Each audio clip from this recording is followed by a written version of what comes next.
The snow came down so thick that Franklin Jennings could barely see his horse's ears, let alone the trail ahead.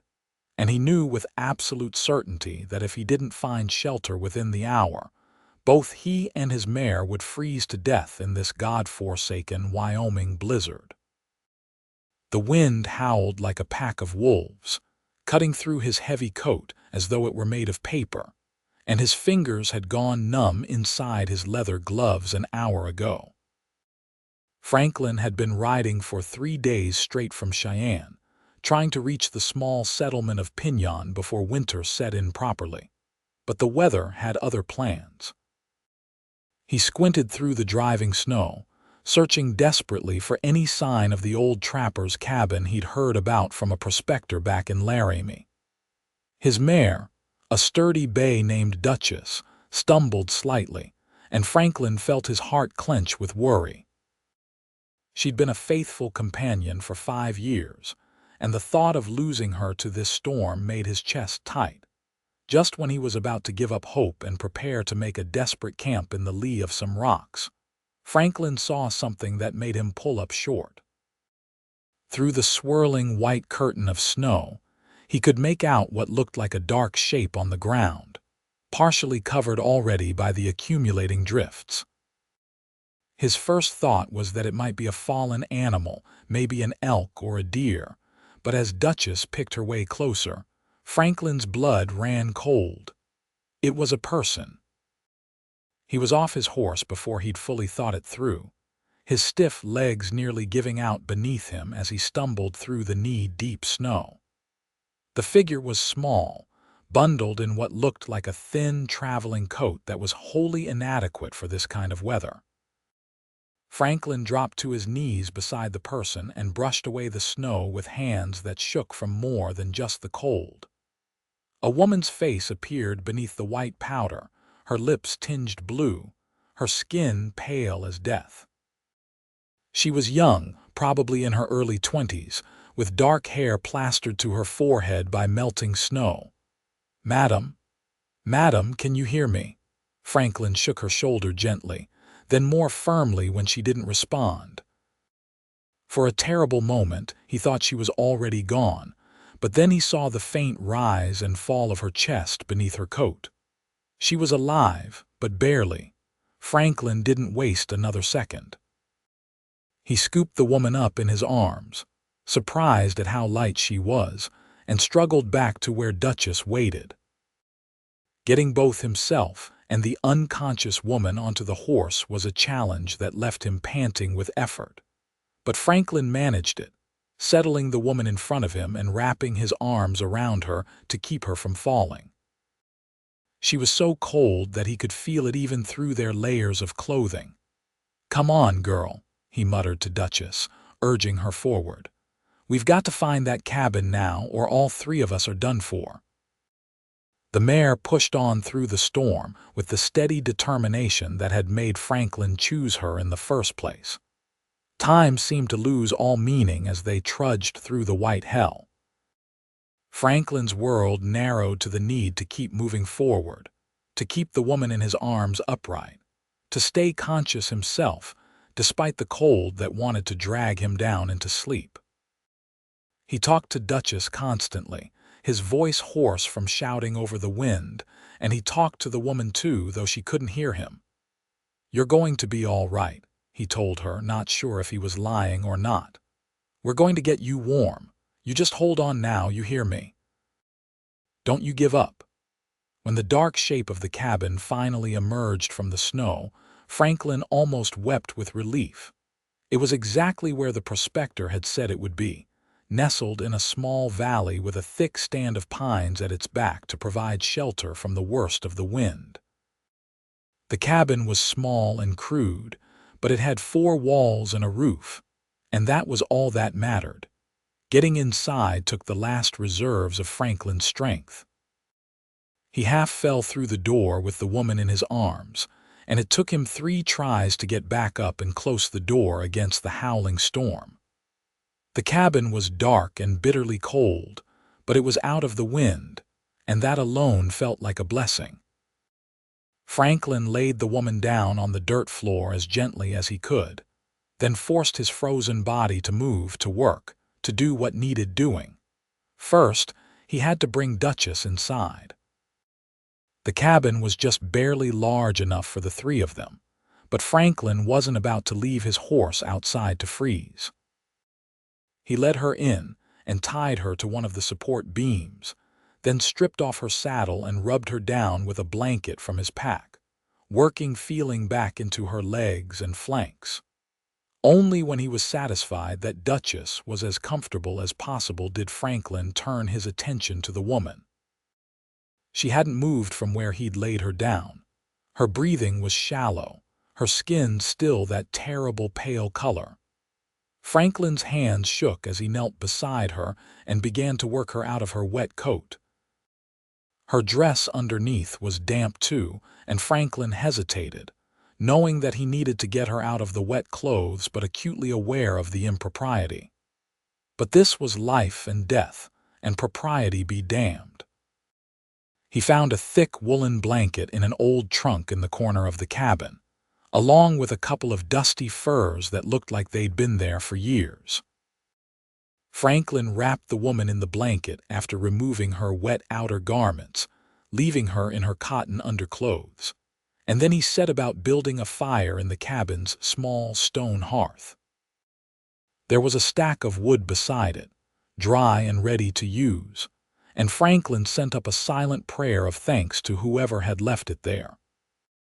Getting a fire started with numb fingers was a challenge, but Franklin had been living rough for most of his 32 years, and he knew how to coax flames from tinder even in the worst conditions. The first small spark caught, then grew, and soon he had a proper fire crackling away. The warmth felt like heaven against his frozen skin. Franklin dragged the woman closer to the fire, positioning her where she'd get the most warmth without being in danger of sparks. Then he turned his attention to his own wet clothes, stripping off his coat and outer shirt and hanging them to dry. His hands and feet burned as feeling returned to them, a painful but necessary process. He checked on the woman frequently as he moved around the cabin, making it more livable, but she remained unconscious. As the cabin slowly warmed, Franklin heated water in a battered pot he found hanging from a nail on the wall. When it was hot enough, he dampened a cloth and used it to gently clean the dirt and snow from the woman's face. She was beautiful, he realized, with fine features and dark lashes that lay against her pale cheeks. There was a small cut on her forehead, probably from a fall, and Franklin cleaned that too, relieved to see that it wasn't deep. "Who are you?" he murmured, sitting back on his heels. "What were you doing out there all alone?" She couldn't answer, of course, but Franklin found himself studying her face, trying to puzzle out her story. Her hands, when he checked them for frostbite, were small and soft, with calluses that suggested she was used to sewing or similar delicate work, but not hard labor. Her dress, though plain, was well made, the stitching neat and even. This was no rough frontier woman, but someone who'd been living a more genteel life. So what had driven her out into a Wyoming blizzard? As the hours passed and night fell outside, the storm continued to rage, but inside the cabin, it was warm and almost cozy. Franklin made a simple meal of jerky and hardtack from his supplies and gave Duchess some oats from his saddlebags. He tried to get some water into the unconscious woman, tilting her head back and dribbling a few drops between her lips, but most of it just ran down her chin. He was beginning to worry seriously about her condition when, finally, she stirred. It was just a small movement at first, a flutter of her eyelids and a slight shifting of her body. Franklin was at her side immediately, leaning over her with his heart pounding.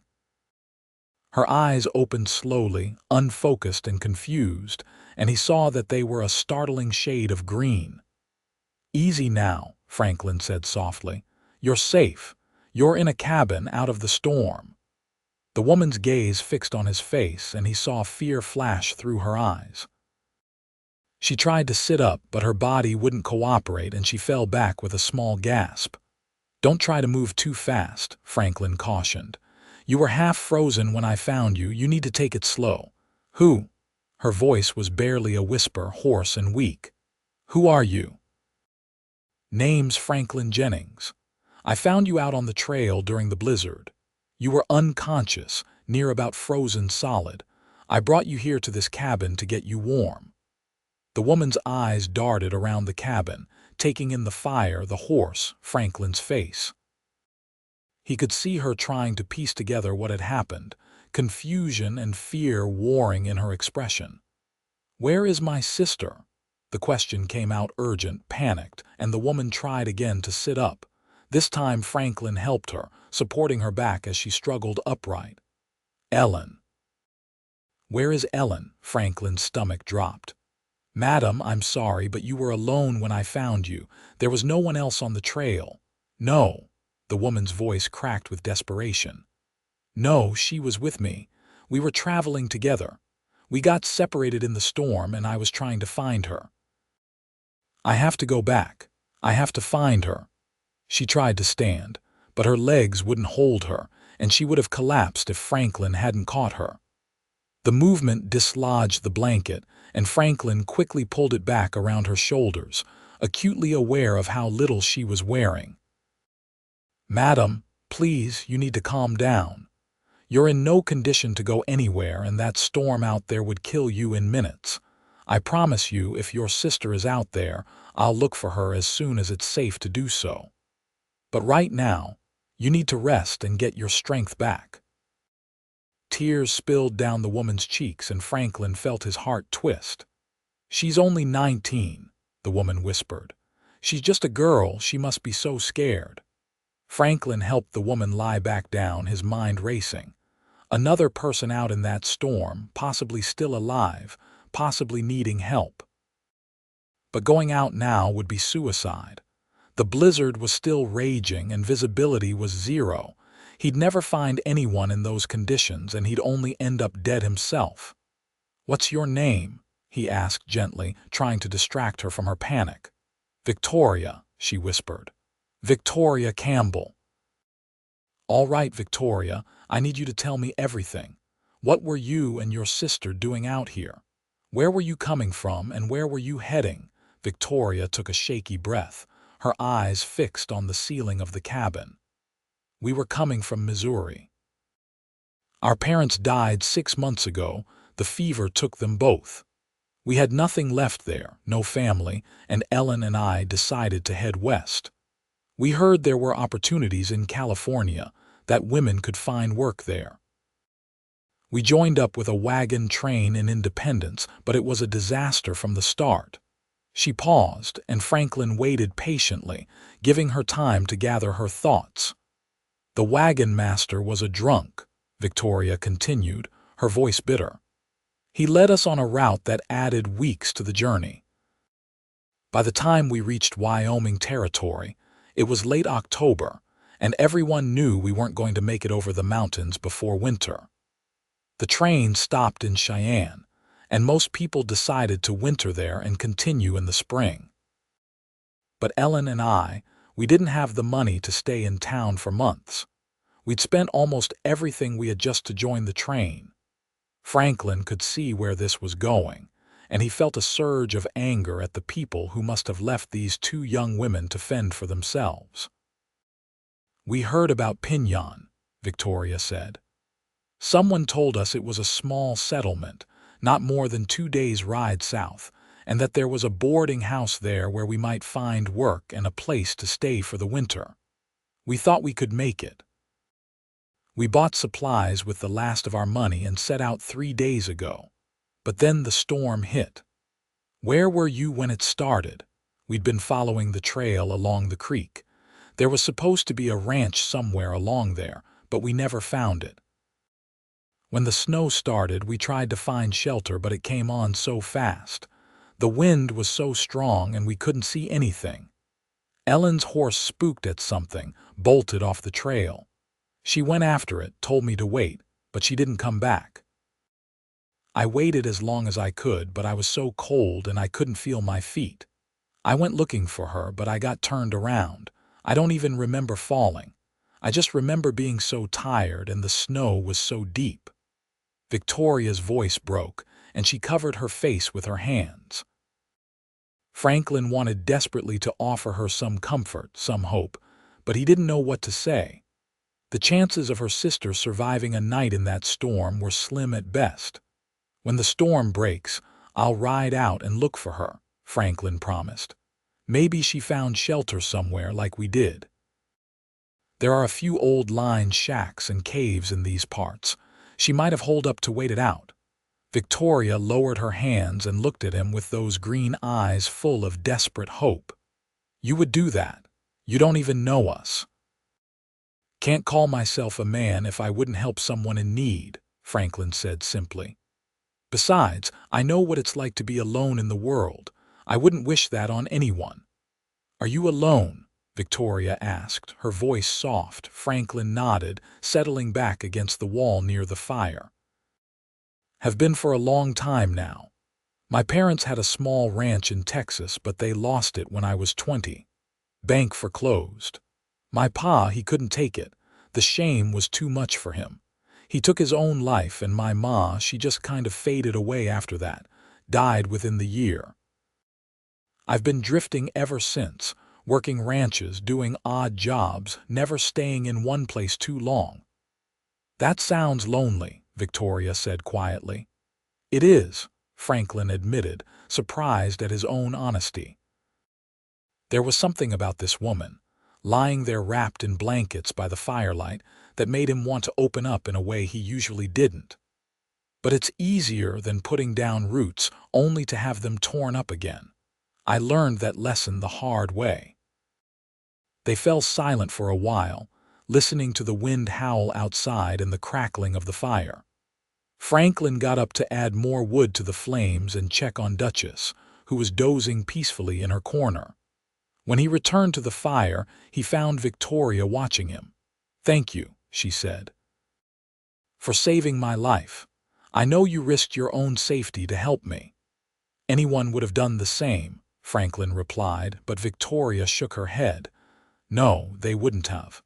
Plenty of people on that wagon train only looked out for themselves. When Ellen and I ran out of money, most of them treated us like we were invisible. One man even suggested we could earn our keep in ways that made me want to slap him." Franklin felt his jaw tighten with anger on her behalf. Some people forget their humanity when times get hard. But not everyone is like that. "You're not," Victoria said, and there was something in her voice, a warmth that made Franklin's heart skip a beat. He cleared his throat, suddenly uncomfortable. "You should try to get some more rest. You're still recovering from the cold." Victoria nodded, though Franklin could see the worry in her eyes as she thought about her sister. "Will you wake me if the storm stops?" "I will," Franklin promised, but the storm didn't stop that night. It raged on through the darkness, and by morning there was snow piled halfway up the cabin door. Franklin had to dig them out with his hands, and a piece of wood he broke off from an old barrel. The world outside was a blanket of white, beautiful and deadly. The wind had died down, but snow was still falling steadily, and Franklin knew it would be foolish to venture out yet. Victoria was sitting up when he came back inside, the blanket wrapped around her shoulders. She looked better, with more color in her cheeks, but her eyes were haunted. "It's still snowing," Franklin told her gently. "I'm sorry, but it's not safe to search yet." "I understand," Victoria said, but he could hear the pain in her voice. Franklin busied himself with making breakfast, such as it was.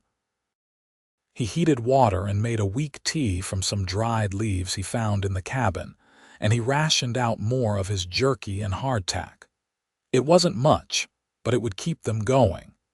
He gave Victoria the larger portion, knowing she needed to rebuild her strength.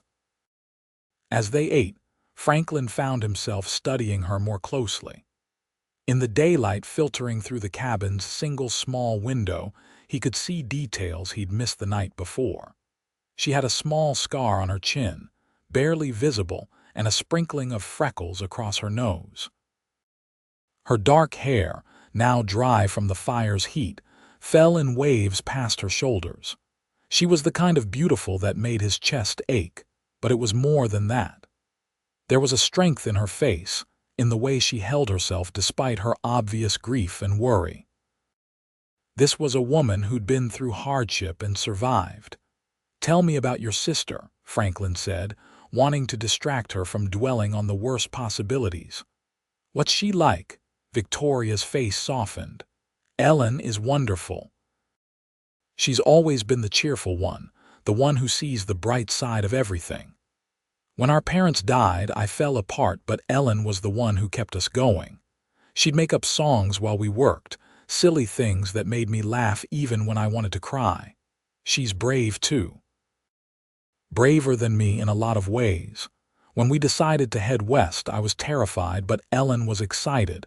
She saw it as an adventure." "She sounds special," Franklin said. "She is," Victoria whispered, and tears filled her eyes again. "She has to be all right, she just has to be." Franklin wanted to offer her false comfort, to tell her that everything would be fine, but he respected her too much to lie. Instead, he reached out and took her hand, squeezing it gently. Victoria looked down at their joined hands, then up at his face, and Franklin saw surprise in her expression, followed by something else, something that made his pulse quicken. "We'll find her," he said quietly. "One way or another, we'll find her." The day passed slowly. The storm continued, though it seemed to be lessening gradually. Franklin kept the fire going and tried to make the cabin as comfortable as possible.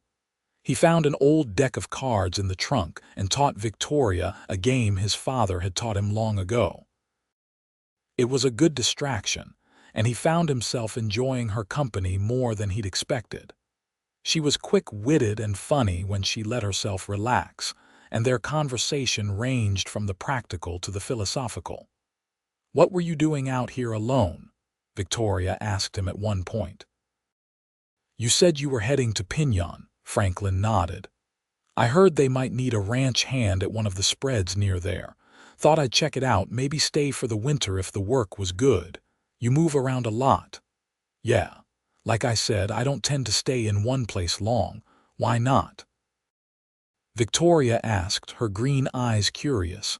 "Don't you ever want to settle down, have a home?" Franklin was quiet for a moment, considering his answer. "I did once. After my parents died, I worked for a rancher down in Colorado for a few years. Good man, treated me fair. I saved up some money, started thinking maybe I could buy a little piece of land of my own. There was even a girl." "What happened?" Victoria's voice was gentle, not prying, just interested. "Her name was Sarah. We were planning to get married, but then the ranch hit hard times. Cattle prices dropped, and the owner had to let most of his hands go. I was one of them. Sarah's father didn't want her marrying a man with no job and no prospects. He married her off to a shopkeeper in Denver. I heard later that she was happy, had kids. I hope that's true." "I'm sorry," Victoria said. Franklin shrugged, trying to make it seem like it didn't matter, even though the memory still stung after all these years. "It was a long time ago. I'm 32 now, and that was when I was 25. I've learned since then that it's better not to make plans. Life has a way of kicking them out from under you." "That's a sad way to live," Victoria observed. "Maybe," Franklin admitted. "But it's safe." "Safe and lonely," Victoria countered, and Franklin couldn't argue with that. By the second morning, the storm had finally blown itself out.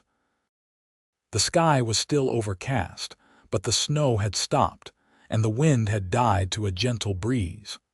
Franklin stood outside the cabin, surveying the landscape. The world was transformed, buried under at least 2 feet of fresh snow with drifts piled much higher in places. It was going to be hard going, but it was time to search. Victoria was already awake when he came back inside, her face anxious. "Can we go now?" "I'll go," Franklin corrected her.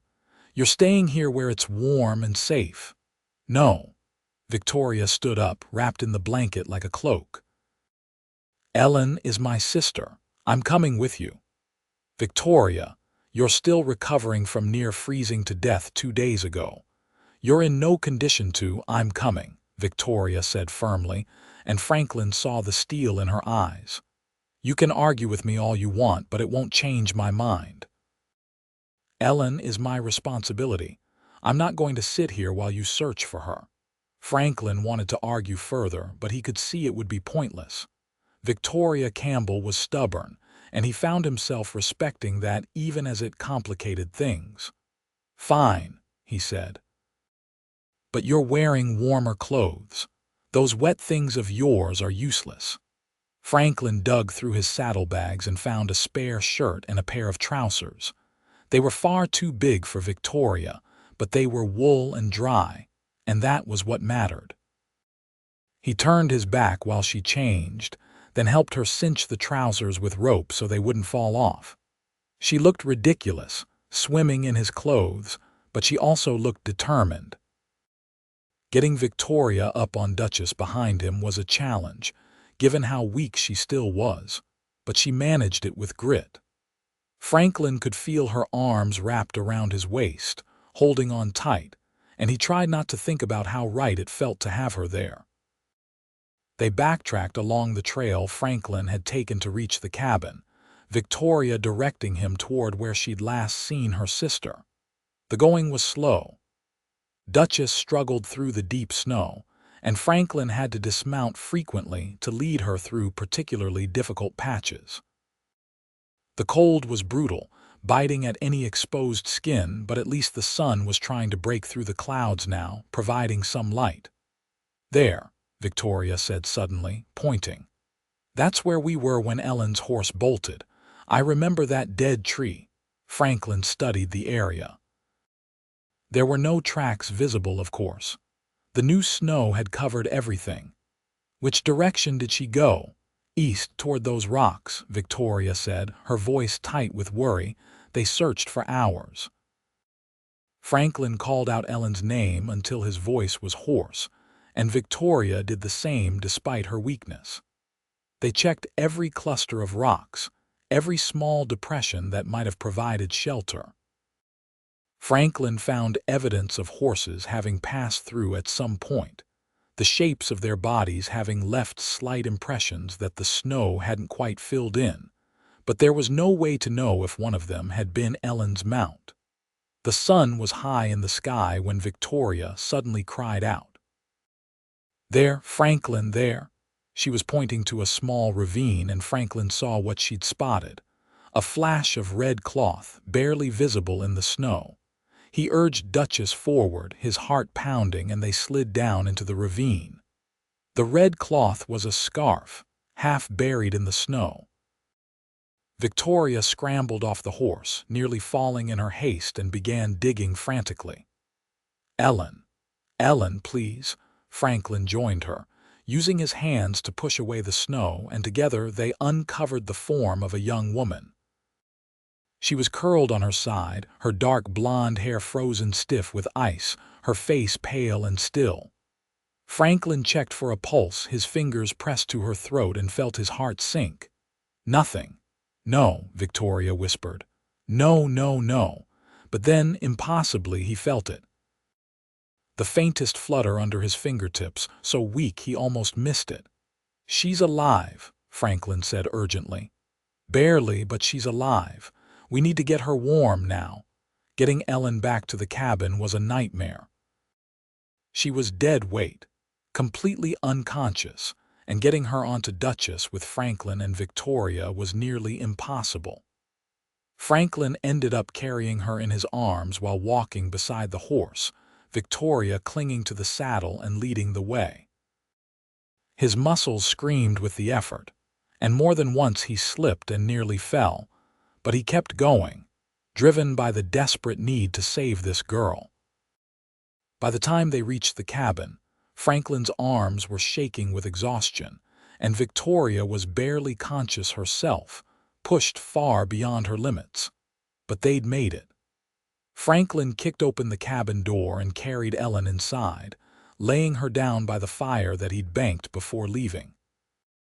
He stripped off her frozen outer clothes with shaking hands, and Victoria, rallying her strength, wrapped her sister in every blanket and fur they had. "Is she breathing?" Victoria asked, her voice breaking. "Franklin, is she breathing?" Franklin pressed his ear to Ellen's chest.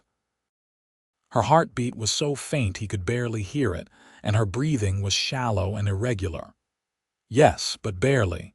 We need to warm her up slowly. Too fast and we could shock her system." They worked together, doing everything Franklin had done for Victoria 2 days before. They warmed water and used it to gradually raise Ellen's body temperature. They rubbed her hands and feet gently, trying to restore circulation.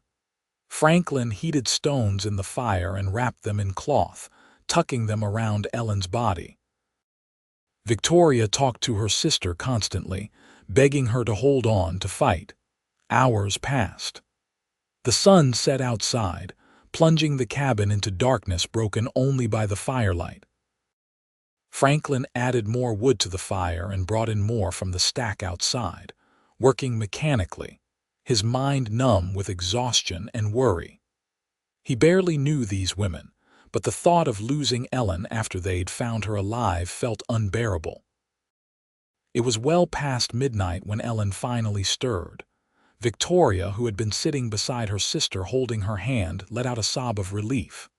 "Ellen, Ellen, can you hear me?" Ellen's eyes fluttered open, unfocused and confused. "Vic," her voice was barely audible, a thread of sound. "Where?" "You're safe," Victoria said, tears streaming down her face. "You're safe. You're going to be all right." Franklin sagged against the wall, relief washing over him so strongly that his legs gave out and he had to sit down hard on the floor. They'd done it. Against all odds, they'd found Ellen and brought her back from the edge of death. The next few days passed in a blur. Both sisters were weak, recovering from their ordeals, and Franklin found himself playing nurse to them both. He made simple meals from his dwindling supplies, kept the fire going, and watched over them as they slept. Ellen, younger and apparently more resilient than Franklin would have guessed, recovered faster than her sister. By the 3rd day, she was sitting up and talking, her natural cheerfulness beginning to shine through despite what she'd been through. "You're the cowboy who saved us," Ellen said to Franklin, her blue eyes studying him with open curiosity. "Victoria told me everything. You rescued her from the trail and then you went back out in the cold to find me. Why would you do that for strangers?" Franklin, uncomfortable with being called a hero, shrugged. "It was the right thing to do." "Most people don't do the right thing," Ellen observed. "We learned that on the wagon train. Most people just look out for themselves." "Well, I'm not most people," Franklin said simply. Ellen smiled at him, and Franklin could see what Victoria had meant about her sister. There was a light in Ellen that drew people in, a warmth and joy that seemed unquenchable. "I like you, Franklin Jennings. You're a good man." Over the following days, the three of them settled into an odd but comfortable routine. Franklin went out each morning to check on the weather and hunt if possible, bringing back rabbits or grouse to supplement their supplies. The sisters recovered their strength, and as they did, the cabin filled with conversation and even laughter. Ellen told stories about their childhood in Missouri, and Victoria chimed in with her own memories. Franklin found himself sharing more about his own past than he had in years, drawn out by their genuine interest and warmth. But it was Victoria who occupied most of Franklin's thoughts. He found his gaze drawn to her constantly, watching the way the firelight played across her face, the graceful movements of her hands as she mended their clothes with a needle and thread from her pack. She caught him staring more than once, and instead of looking away, she'd hold his gaze, a small smile playing at the corners of her mouth. One evening, when Ellen had fallen asleep early, Franklin and Victoria sat together by the fire. The silence between them was comfortable, companionable, and Franklin found himself wishing it could last forever. "We need to talk about what happens next," Victoria said quietly, breaking the peaceful silence. "The weather is getting better. In a few days, we'll be able to leave." Franklin felt his chest tighten. He'd been avoiding thinking about that, but she was right. "Where will you go? Pinyon, I suppose. That was our original plan. Ellen and I will find work there, hopefully." And then Victoria was quiet for a moment. "I don't know. We'll save up, maybe continue on to California in the spring, or maybe we'll stay in Pinyon if it suits us. What about you?" "Same plan as before, I guess. Look for ranch work. In Pinyon." Franklin looked at her, seeing the question behind the question. "I could."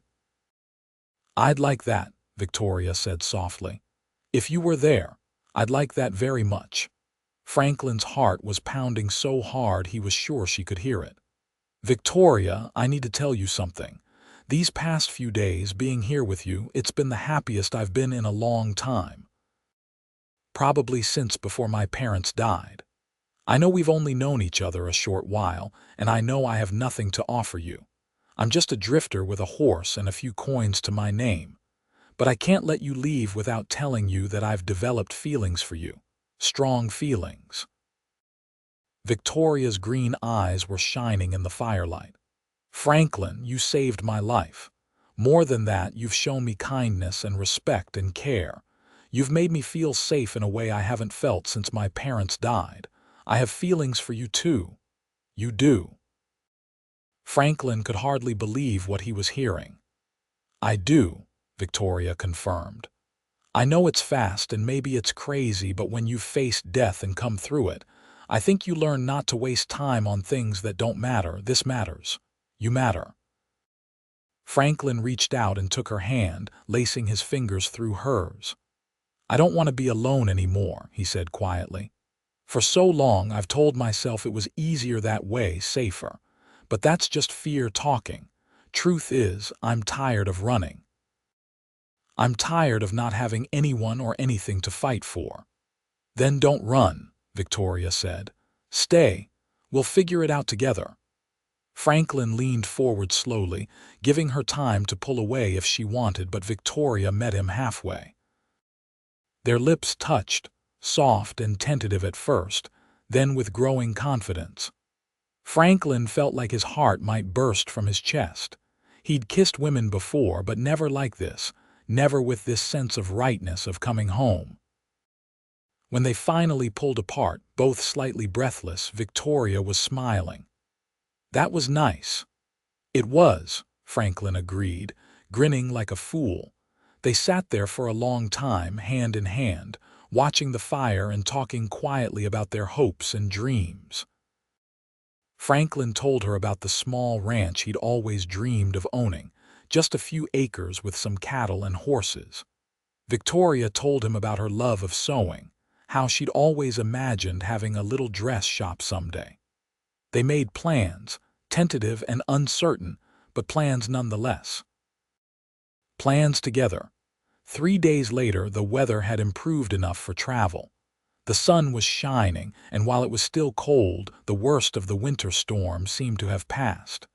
Franklin saddled up Duchess and helped both sisters mount. Ellen insisted she was strong enough to ride, though Franklin and Victoria both fussed over her. The younger woman tolerated their concern with good humor, and Franklin could see the bond between the sisters, how deep their love ran. The journey to Pinyon took most of the day. The settlement, when they finally reached it in the late afternoon, was smaller than Franklin had expected, just a handful of buildings clustered along a single street. There was a general store, a saloon, a boarding house, and a few other structures. It wasn't much, but it looked warm and welcoming, with smoke rising from chimneys and people moving about despite the cold.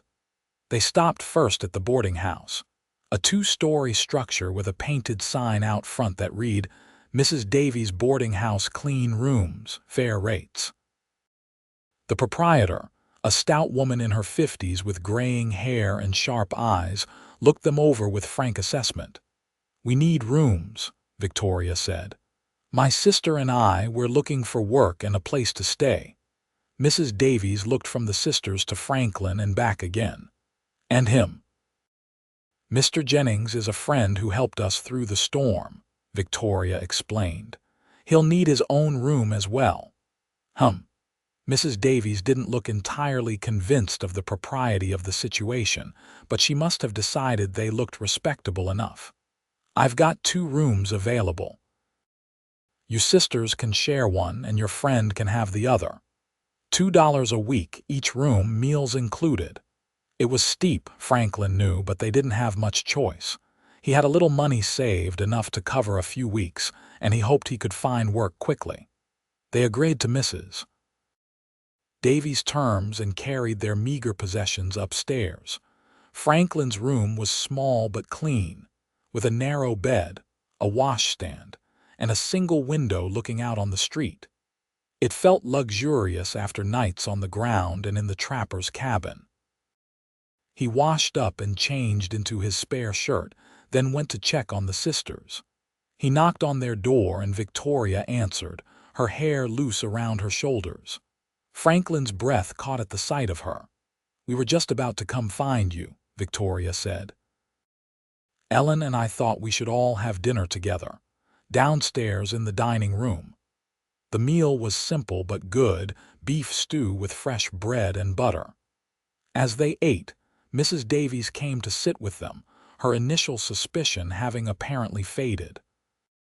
"You folks come from the wagon train that stopped in Cheyenne?" she asked. Victoria nodded. "We did. We were hoping to find work here in Pinyon for the winter." "What kind of work can you do?" "I can sew," Victoria said. "I'm quite good at it. Ellen can cook and clean, and she's good with figures." Mrs. Davies considered this. "It so happens I could use some help around here. My regular girl ran off and got married last month, and I've been managing on my own. If you're willing to help with the cooking and cleaning, Ellen, I can give you room and board plus a small wage." Ellen's face lit up. "Really? Oh, that would be wonderful. What about Victoria?" Franklin asked. "Well, there's no dress shop in Pinyon," Mrs. Davies said, "but I know several women in town who'd pay for quality sewing work. Mending, making new clothes, that sort of thing. I could spread the word if you're interested."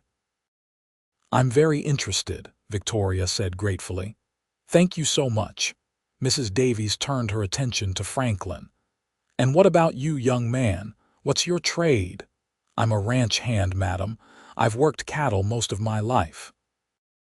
I can break horses too, and I'm fair with carpentry and other odd jobs." You should talk to James Fletcher. He's got a spread about 5 miles north of here, runs cattle and horses.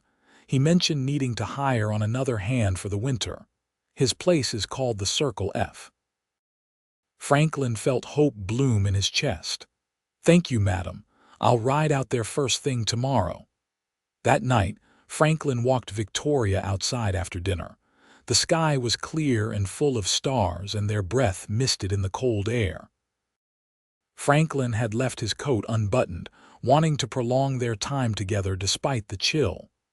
"It's all working out," Victoria said softly. "I can hardly believe it." "Sometimes things just fall into place," Franklin replied. Victoria turned to face him, her green eyes searching his face. "Franklin, what are we doing? What is this between us?" Franklin took her hands in his. "I don't know exactly. All I know is that I don't want to lose you. These past days, being with you, have shown me what I've been missing all these years. I don't want to go back to being alone." "I don't want that either," Victoria said. "But we need to be practical. We've known each other less than 2 weeks. People will talk if we seem too forward with each other." "Let them talk," Franklin said fiercely. "I don't care what anyone thinks." "I do," Victoria said gently. Not because I'm ashamed of my feelings for you, but because I need to establish myself here, build a reputation. Ellen and I were starting over and we need to do it right. Can you understand that? Franklin wanted to argue, but he could see the sense in her words. So what do you want to do? Court me, Victoria said, a smile playing at her lips. Court me properly. Come calling at reasonable hours, take me on walks, let people see that your intentions toward me are honorable, and give us time to be sure. Real time, not just the intensity of survival.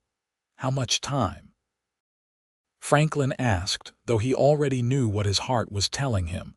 He could wait forever if he had to. A few months at least, through the winter. Let's see how we feel come spring. Franklin nodded slowly. All right, I can do that. I'll court you proper, Victoria Campbell. And at the end of it, if you'll have me, I'm going to ask you to marry me. Victoria's smile widened. I'll look forward to that, Franklin Jennings. He kissed her then, soft and sweet, mindful that they were in public where anyone might see. When they parted, Franklin felt like he was walking on air. The next morning, Franklin rode out to the Circle F Ranch. The spread was impressive, with a large barn, several corrals, and a sturdy house that spoke of prosperity. James Fletcher turned out to be a man in his 50s, weathered and gruff but fair-minded. He looked Franklin over with a critical eye, asked him pointed questions about his experience, and then walked him through the barn to assess his knowledge of horses. "You'll do," Fletcher said finally. "I can offer you $30 a month plus room and board. You'll bunk in the barn with my other hand, Tom. Work starts at dawn and ends at dark. Sundays off unless there's an emergency. We run about 200 head of cattle and 20 horses. Winter work is mostly feeding, checking fences, and making sure the animals don't freeze. Come spring, we'll have branding and a drive to market. You interested?" "Yes, sir," Franklin said without hesitation. "I'm very interested. Then you're hired. When can you start? How about now?" Fletcher cracked a smile. "I like your attitude, Jennings. All right, let me introduce you to Tom and show you around the place." Tom Watson turned out to be a lanky man in his mid-20s with a ready smile and a tendency to talk a lot. He'd been working for Fletcher for 3 years and knew the ranch inside and out. He showed Franklin around, introduced him to the horses and the ranch routine, and helped him settle into the bunk in the barn. It was a good setup, Franklin thought. The barn was well built and warm, and Fletcher seemed like a decent man to work for. Over the following weeks, Franklin settled into his new life. The work was hard but satisfying, the kind of honest labor that left him tired at the end of each day but with a sense of accomplishment. Fletcher was a fair boss who treated his hands well, and Tom became a friend. On Sundays, Franklin would ride into Pinyon and call on Victoria, and those visits became the highlight of his week. He would arrive at the boarding house in his cleanest clothes, hat in hand, and Mrs. Davies would call Victoria down. They would walk through the town together, talking about everything and nothing. Sometimes Ellen would join them, her bright chatter filling any silences, but more often she found reasons to let them be alone. Franklin was grateful for her discretion. As winter deepened, Franklin's feelings for Victoria only grew stronger. He learned her likes and dislikes, her dreams and fears. He discovered that she had a quick temper when provoked but was slow to hold grudges, that she loved to read and would borrow books from anyone who had them, that she was fiercely protective of Ellen and would do anything for her sister. He learned that she hummed while she sewed, always the same tune that her mother had taught her as a child. He learned 100 little things that made her who she was, and he fell more in love with each discovery. Victoria learned about him too. She learned that he was quieter than most men, preferring to listen rather than talk, but that when he did speak, his words were thoughtful and sincere. She learned that he had a dry sense of humor that could catch her off guard and make her laugh. She learned that he was patient and steady, the kind of man you could rely on when everything else was falling apart. She learned that, beneath his rough exterior, he had a gentle heart that had been hurt too many times and was cautious about opening up. As the weeks turned into months, the town of Pinyon came to know them as a couple. People smiled and nodded when they walked by, and the women at the boarding house teased Victoria gently about her handsome beau. Victoria's sewing business flourished as word spread about her skill, and she was soon making enough money to save a little each week. Ellen thrived working for Mrs. Davies, and her natural charm made her a favorite among the boarding house residents. Christmas came, a modest affair in the small settlement, but made special by the fact that Franklin, Victoria, and Ellen spent it together. Franklin had carved a small wooden box for Victoria, working on it in secret in the barn by lamplight. It wasn't fancy, but he'd sanded it smooth and rubbed it with oil until it gleamed. Victoria gave him a scarf she'd knitted herself, in a deep blue that matched his eyes. Ellen gave them both sugar cookies she'd made, shaped like stars and decorated with precious sugar icing. "This is the best Christmas I've had in years," Victoria said softly as they sat in the boarding house parlor, watching the small tree Mrs. Davies had put up. "Maybe ever." "Me too," Franklin agreed, his hand finding hers. Ellen, sitting across from them, smiled knowingly but said nothing. The new year of 1884 brought colder weather and more snow, but also a sense of anticipation. Franklin could feel something building between him and Victoria, a sense that they were approaching a turning point. He'd been patient, had courted her properly as she'd asked, but he knew the time was coming when he'd need to make his intentions clear. It was late February when Franklin finally made his move. The weather had turned milder, with the sun shining and the snow beginning to melt. He rode into Pinyon on a Sunday morning with a plan, his heart pounding with nervous anticipation. He stopped first at the general store, where he spent most of his saved wages on a simple gold band. It wasn't much, but it was all he could afford, and he hoped it would be enough. Victoria was surprised when he asked her to go for a longer walk than usual, away from the town and up a small hill that overlooked the valley. The view was beautiful, with the snow-covered mountains in the distance and the settlement of Pinyon spread out below them. "Franklin, what is this about?" Victoria asked, though her eyes were bright with anticipation. Franklin took a deep breath. This was it. "Victoria, I know we agreed to wait through the winter to see how we felt. Well, winter is almost over and I know how I feel. I love you. I've loved you since those days in the cabin when I watched you be brave and strong and caring. I love the way you laugh, the way you care for your sister, the way you look at me like I'm someone worth something. I know I don't have much to offer, just a job on a ranch and a few dollars saved. But I'm a hard worker and I'm loyal, and I will spend every day of my life trying to make you happy if you'll let me." He pulled the ring from his pocket and held it up. "Victoria Campbell, will you marry me?" Victoria's hand flew to her mouth, and tears spilled down her cheeks. For a heart-stopping moment, Franklin thought she might say no, but then she was nodding, laughing, and crying at the same time. "Yes," she said. "Yes, Franklin, I'll marry you. I love you too. I think I started falling in love with you that first night in the cabin when you were so kind to me, and I've fallen more in love with you every day since. Yes, I'll marry you."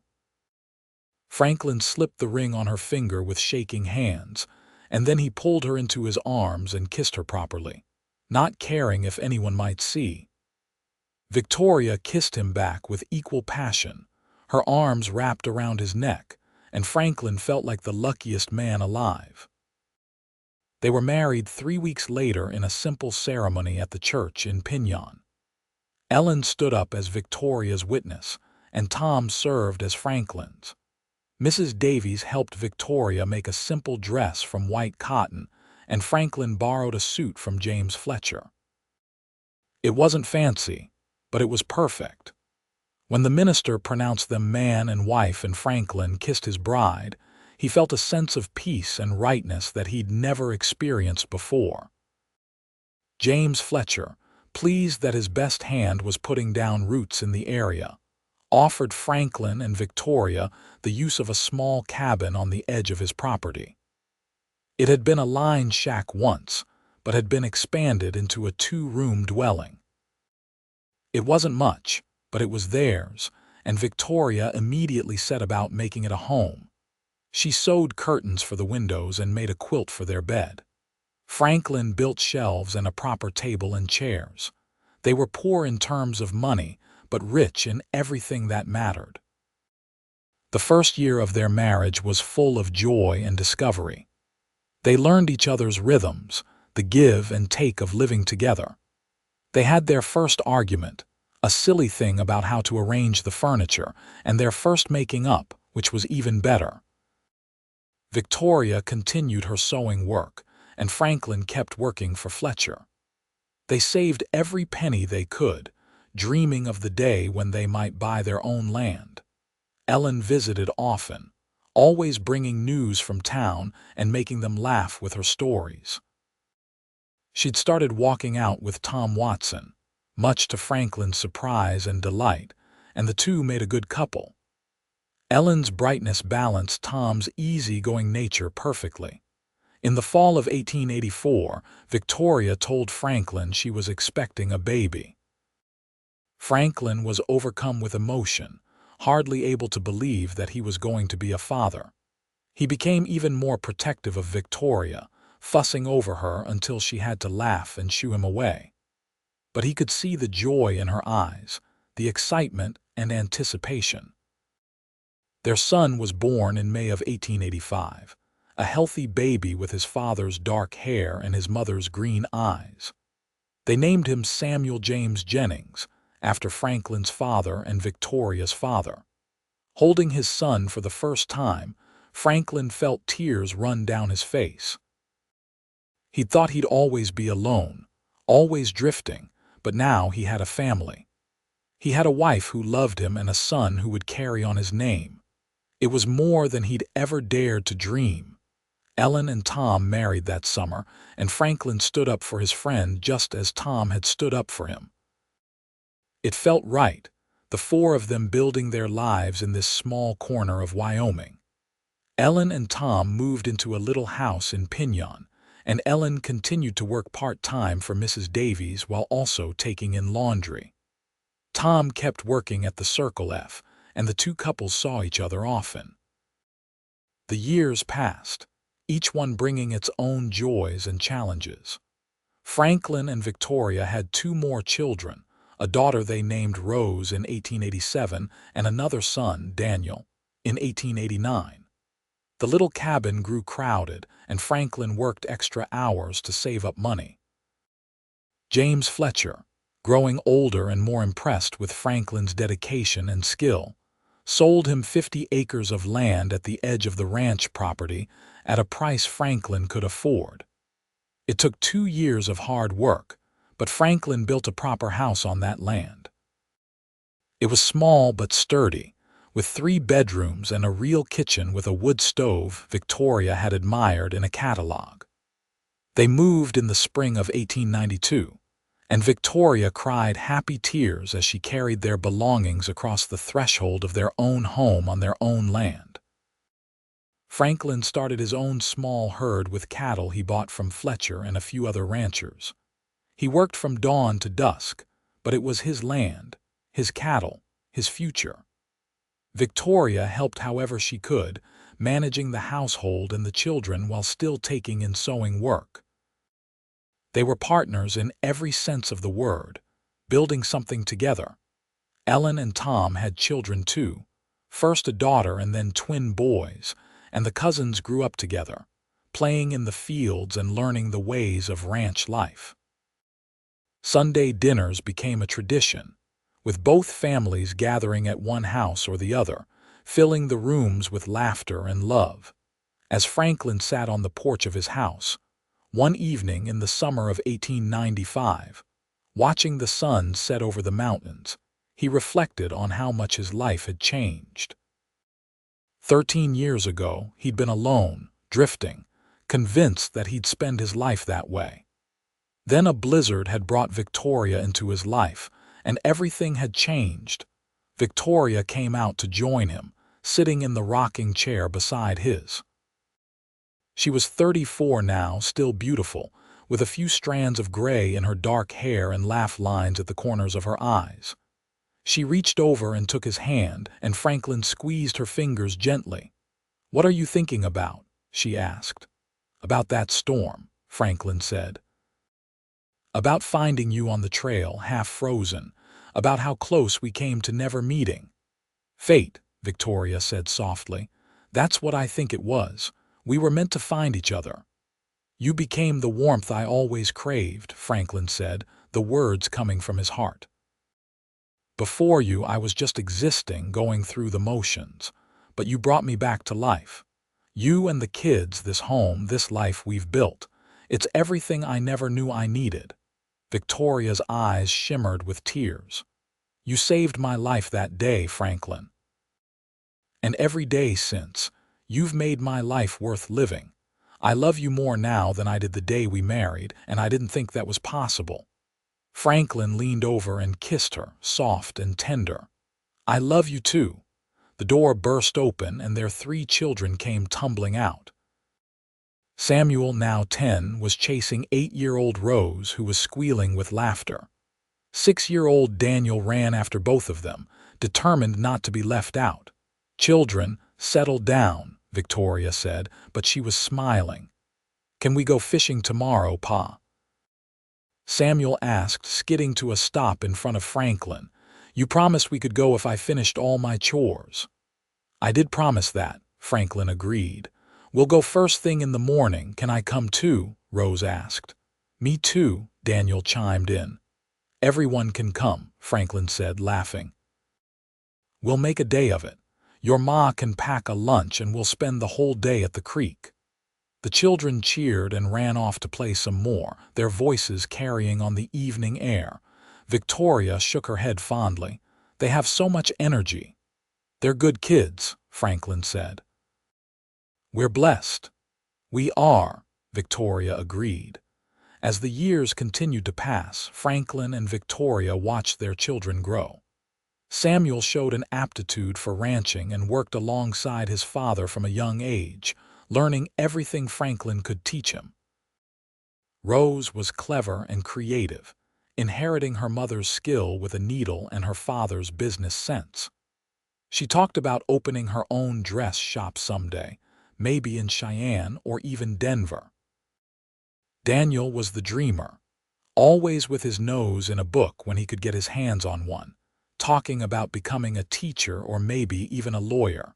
Franklin encouraged all of them to follow their hearts, to chase their dreams. He'd learned the hard way what it meant to give up on dreams, and he didn't want that for his children.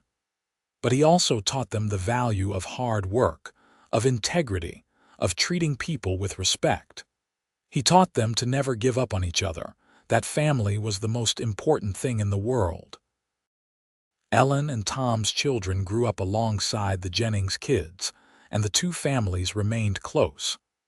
Ellen had been right all those years ago in the cabin when she'd told Franklin he was a good man. He'd proven it over and over, not just to his own family but to everyone in the community.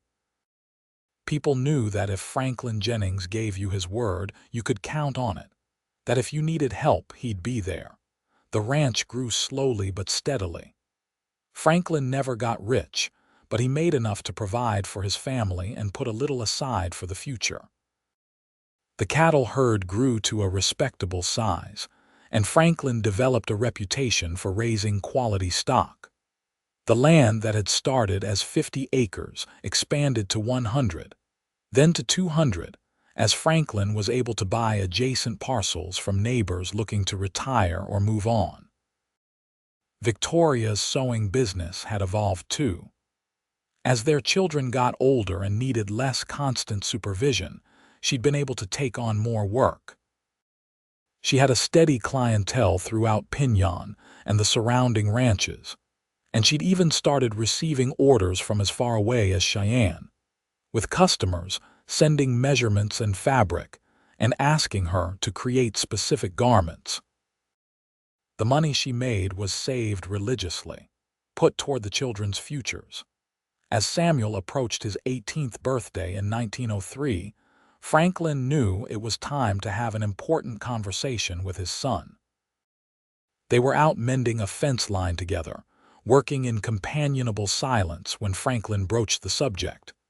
"Your mother and I have been talking," Franklin said, setting down his tools.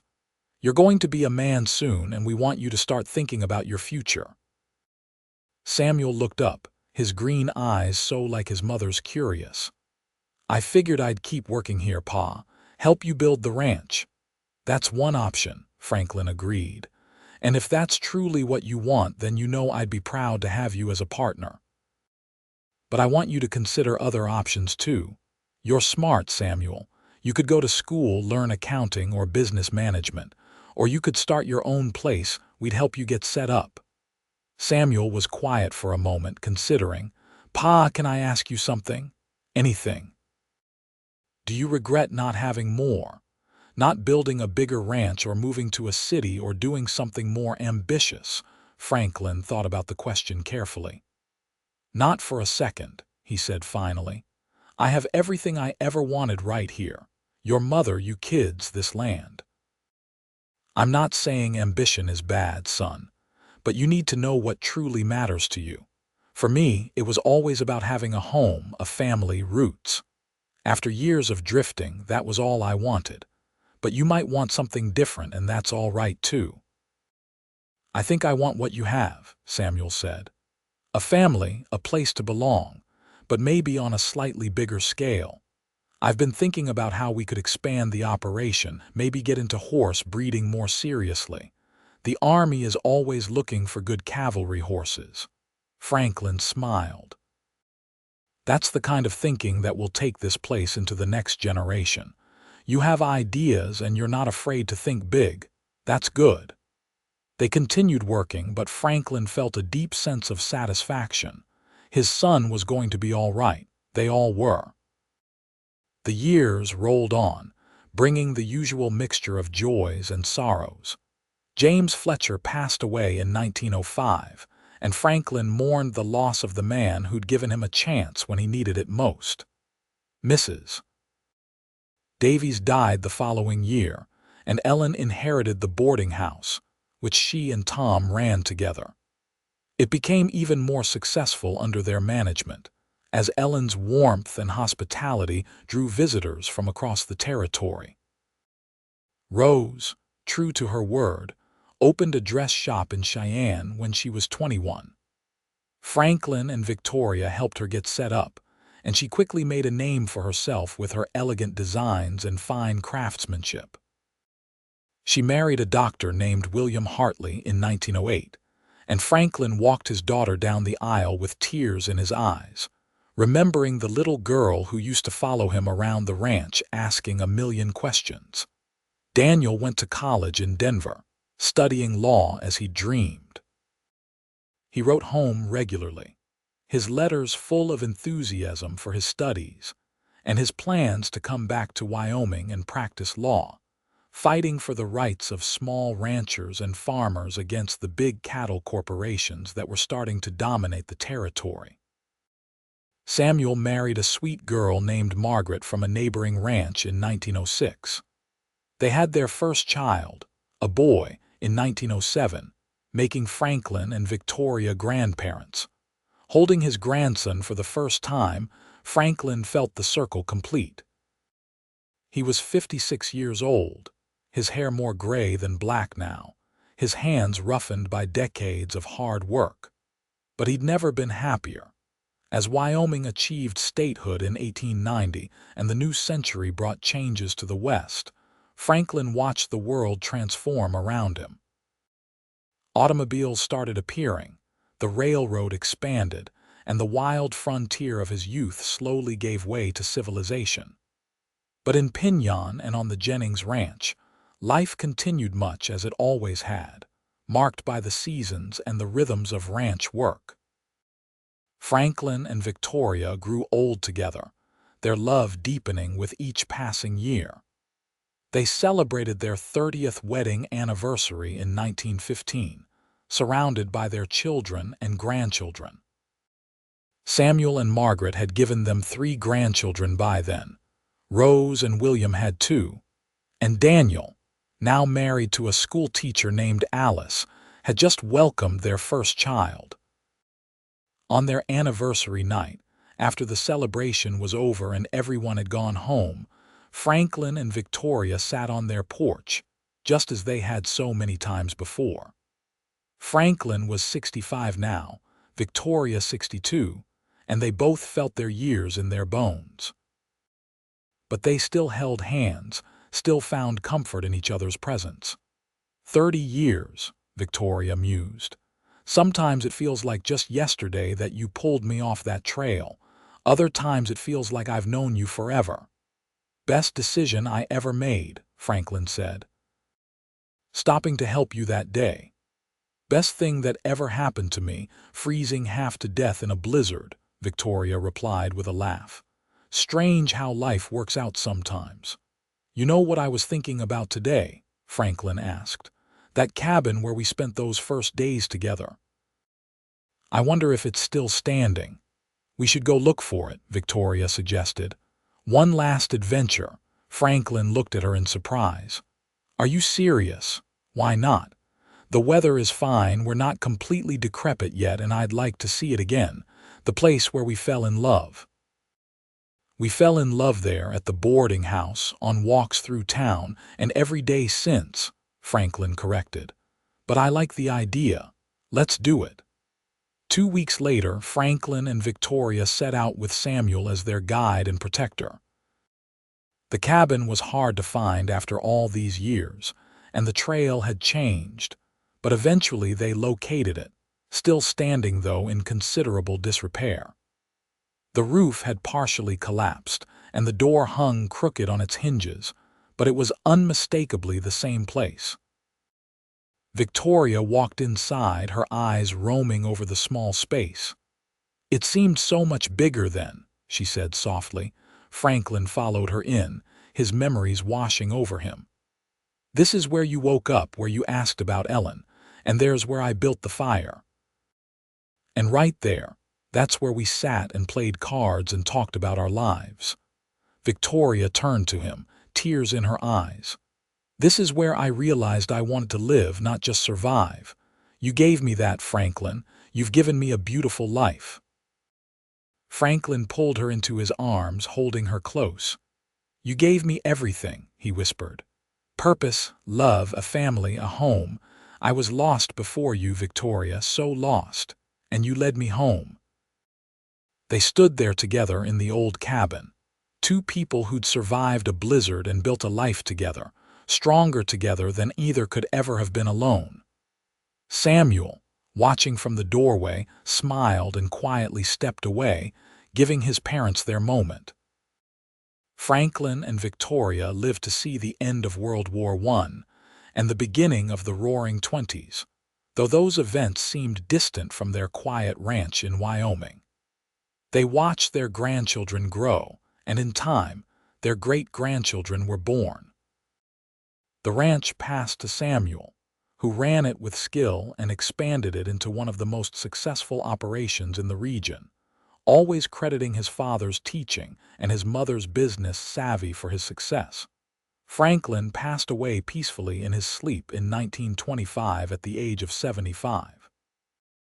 He'd lived a long, full life, and he died as he'd lived his last 43 years with Victoria by his side.